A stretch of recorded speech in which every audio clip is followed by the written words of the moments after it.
If you're a B2B business owner who struggles with the mindset around content and getting disheartened when you see 0 views or not very many impressions on LinkedIn or YouTube or whatever, if that is something that you struggle with, this video is for you, because I'm going to be talking about the mindset shift that I made that might help you too as it relates to creating content. But let's talk about manifestation. What I don't like about the word manifestation is it makes people think that they can just say the words that they want to achieve and then they'll suddenly achieve it. What you need to do to actually manifest something is do this exercise in your head. You probably have noticed a cut there because my better half walked in the middle of recording this video.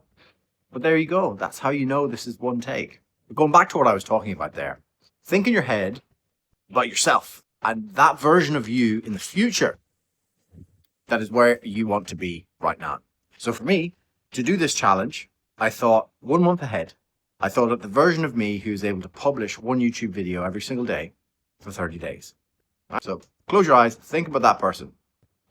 Then you ask that person, you interview them and you say, what are the skills that I need to be able to do what you've just achieved?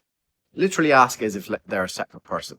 And what they'll say back to you is exactly what you need to hear to do the thing that you want to do. So for me, when I did this exercise, I said, what do I need to say goodbye to be able to become the version of me that can shoot or publish a video every single day for 30 days? So I've had to say goodbye to perfectionism. Perfectionism is a big problem. It's not possible. And you'll see if you look back on any of my previous videos, there's a number of mistakes I make as it relates to talking or doing non-lexical fillers like ums and ahs and like, and you know. The only way you can get better at it is by doing the reps. So you have to say goodbye to perfection. The second thing that I had to say goodbye to was say goodbye to an open calendar. So because I'm involved in 2 different businesses that are bricks and mortar businesses where I have to be in, speaking to clients, speaking with people, being in meetings all the time, I needed to, one, prioritize it at the very start of my day, because as soon as you open your inbox, the rest of everyone's priorities start becoming your own. So when I create content, one of the liberating constraints I have is I have to do it before I open my inbox, before I check any messages, because otherwise I'm going to get distracted. I'm not going to do it. The most amount of time that I would have to do this sort of thing is 1 hour before I'd have to get on with my day and start doing other things.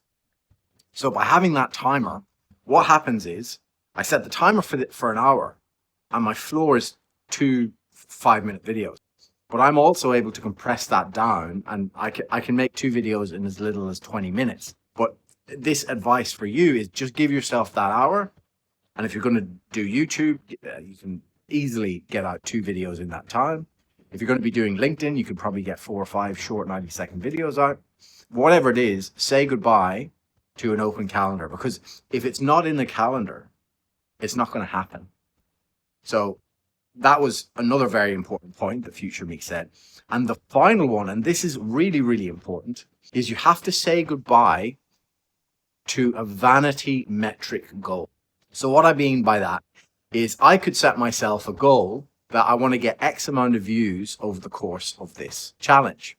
But if I do that and I set an extrinsic goal that's sort of outside of my control, if I don't see my views and my subscribers going up, which, to be clear, at this point in this challenge, they've not gone up that much. The views are not that great. If I set the goal to be that, I'm not going to be able to stick with it for the full 30 days. Because this is a waste of time. But instead, the goal was, I want to be the version of me who can publish every single day for 30 days. In the middle of this challenge, I made one fatal error. So it was sitting, even though I pressed publish on the Monday night, it was sitting as private. So it didn't actually go public to the world that day. So I was like, shit, I've now lost my streak. Do I have to restart my streak? And I decided, you know what? I did technically press publish. So I give myself a mulligan on that one. And I basically just made sure I published it the following day. But if it happens again, I will have to restart the challenge, because I've not been the person that was able to press publish on video every single day for 30 days. So those are the 3 things that I had to say goodbye to. But do that exercise where you talk to yourself so you can become the person that you need to be to achieve what you want to achieve. Now, YouTube reckons you should watch this video of mine next. I'll see you there. Bye.